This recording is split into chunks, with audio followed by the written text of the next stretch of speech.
and welcome to today's video, where we will dive into one of the biggest dilemmas in the startup world, balancing growth and profitability. By the end of this video, you will have actionable insights and strategies to help you make the best decision for your business. Here is what you will see today. First, the growth versus profitability dilemma. Second, why this matters, key startup scenarios. And deep dive, pros and cons of each approach. Strategies for balancing growth and profitability. And we will see Shopify as a case study.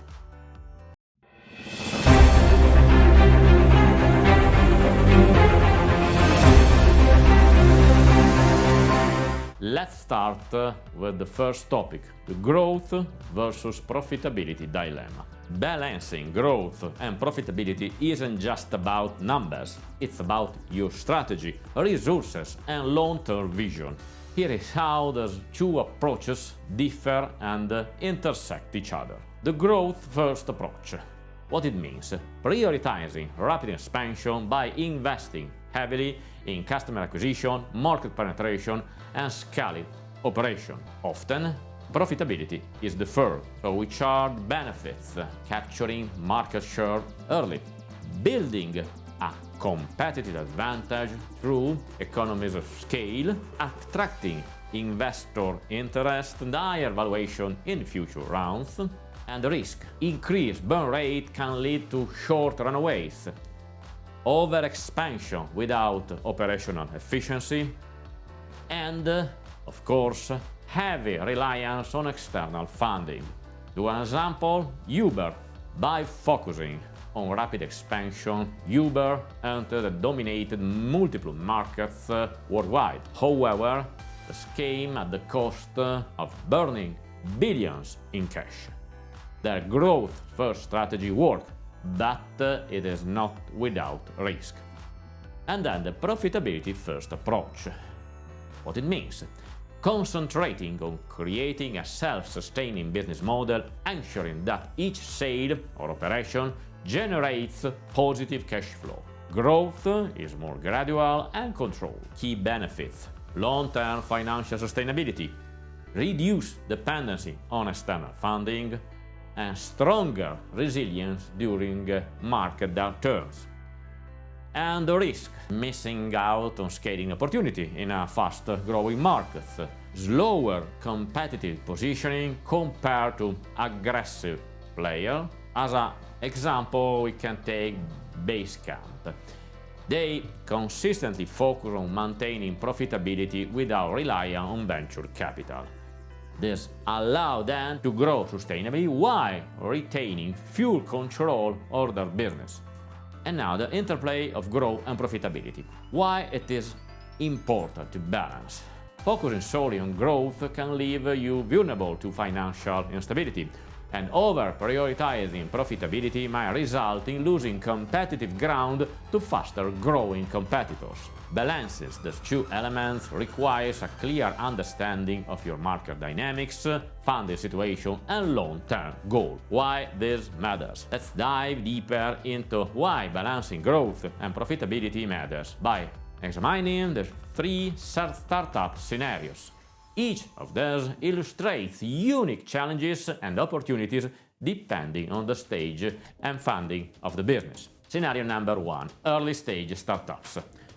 In the early stage, startups often prioritize growth to establish market presence and attract investors. So metrics like burn rate and runway are critical. Let's take an example of a burn rate. Think you are burning $50,000 amount with $500,000 in the bank account. That gives you a 10-month runway. Is that enough to hit meaningful milestones? And some common pitfalls: overestimating market size or underestimating acquisition costs. And as a strategy, focus on customer acquisition channels with high return on investment and validate product market fit early. Scenario number 2: post-funding startups. Once startups secure funding, expectations shift quickly. Investors demand rapid growth often leading to aggressive scaling strategies. Here, the challenges are balancing investor expectations with operational capabilities. For example, a Series A founded company may expand into 3 markets simultaneously. Without proper infrastructure, this can lead to inefficiencies. Here, the best strategy is scale incrementally and invest in scalable systems like CRM, tools, or automation. Scenario number 3, bootstrap startups.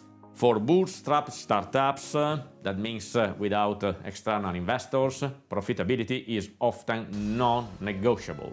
This business must generate positive cash flow to sustain operations. Here, the details: efficient use of resources, lean operations, and prioritizing customer retention. For example, a bootstrapped e-commerce startup might focus on repeat customers rather than aggressive marketing and expensive marketing campaigns. Here, the strategy is invest in tools to improve operational efficiency and build strong customer relationships. Each of the scenarios highlights the importance of tailoring your approach to your startup's unique circumstances.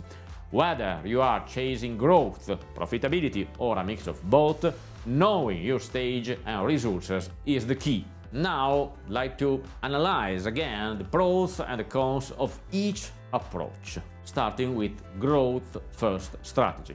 The pros are: captures market share quickly, can build competitive advantages through economies of scale, attracts investor attention for future rounds, and the main cons are high dependency on external funding, increased risk of operational inefficiencies, vulnerable to market downturns, and now the profitability first strategy. Pros: ensures long-term sustainability, reduces reliance on external funding, offers more control over business operations. And the cons: of course, slower market penetration, higher risk of losing ground to aggressive competitors. Now, I'd like to talk about the strategies for balancing growth and profitability. So, now that we have explored the pros and the cons of each approach, let's focus on actionable strategies to balance growth and profitability in your startup. First, monitor the key performance indicators, KPIs, because KPIs help you measure success and course correct quickly. Essential KPIs to track are, for example, the customer acquisition cost. Aim for a ratio of at least 3:1 to ensure sustainable growth. And again, burn rate and runway. Keep your monthly burn rate aligned with funding to maintain an adequate runway. And maybe the gross margins. High margins indicate financial health and potential profitability. So, optimize growth without sacrificing quality. The strategy are: focus on markets where you have proven demand, strengthening customer retention by offering exceptional post-sale support, and use automation tools to scale operations efficiently. Again, diversify revenue streams. Multiple income sources reduce reliance on a single stream. How to diversify? For example, by introducing premium products or services, by exploring new market segments, or leverage partnership to create additional value. Again, prioritize operational efficiency. The area to optimize are: reduce wasteful spending by auditing operational costs, negotiate better terms with suppliers, invest in technologies to streamline workflows, balance short-term gains with long-term goals. How to do it? By regularly review your strategic plan to ensure alignment with long-term objectives. Again, avoid chasing trends that could compromise your core business value. Remember, balancing growth and profitability isn't just about choosing one over the other. It's about integrating strategies that drive sustainable success.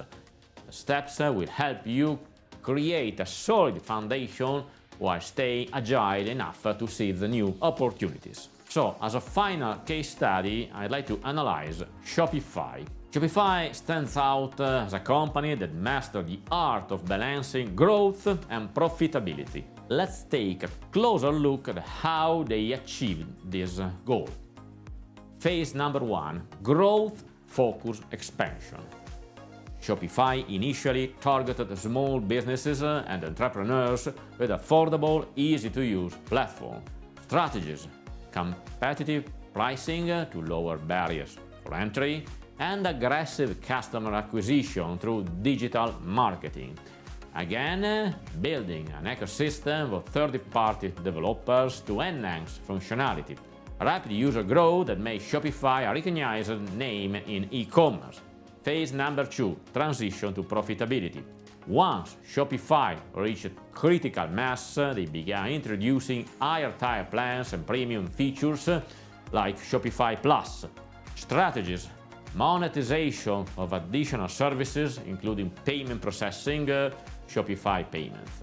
Expansion into international markets while maintaining operational efficiency. And as a result, Shopify increased revenue streams without alienating their core user base. Phase number 3: continuous innovation. Shopify reinvests profits into innovations like Shopify Capital, funding for merchants, and intelligent AI shopping tools. Key takeaway: their balanced approach allowed them to dominate their industry while stay financially robust.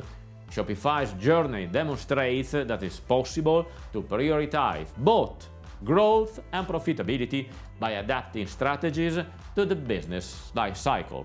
So we reach the conclusion of this video. Should you prioritize growth or profitability? Of course, the answer lies in your business model, market condition, and stage of growth. Remember, it is not an either-or decision. The best startups find a way to balance both. What's your biggest challenge in balancing growth and profitability? Drop your questions in the comments below and I will respond to as many as I can. And now, if you found this video helpful, don't forget to like, subscribe, and share it with other entrepreneurs. And if you are looking for tailored advice, check out my consulting service. Let's take your startup to the next level. See you next week.